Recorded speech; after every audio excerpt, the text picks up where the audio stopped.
మనం చూస్తున్న ప్రదేశం ఒక గ్రామం.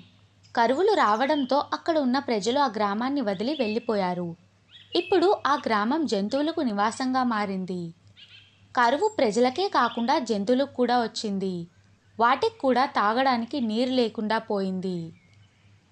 జంతువులు నీటి కోసం ఆ గ్రామం అంతా తిరగడం మొదలుపెట్టాయి.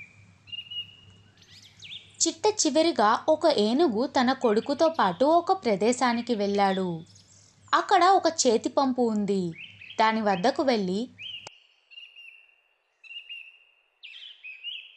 తండ్రి ఏనుగు ఇలా అంటున్నాడు.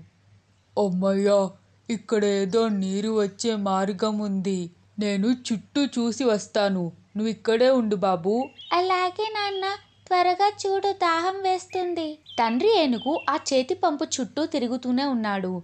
కానీ ఒక్క నీటి చుక్క కూడా కనిపించలేదు. తిరిగి తిరిగి అలసిపోయాడు. కోపం బాగా పెరిగిపోయింది. ఆ కోపానికి తన తొండంతో ఒక్కటిచ్చాడు చేతి పంపుపై. అంతే, నీరు రావడం మొదలైంది. అది గమనించిన బిడ్డ, నాన్న, ఆవేశం పడకుండా నెమ్మదిగా దానిపై కొట్టండి. అలాగే బాబు. తండ్రి ఏనుగు చేతి పంపుని పైకి కిందకి కొట్టడం మొదలుపెట్టాడు. నీరు రావడం మొదలైంది. ఒకరి తర్వాత ఇంకొకరు నీటిని తాగి దాహాన్ని తీర్చుకున్నారు.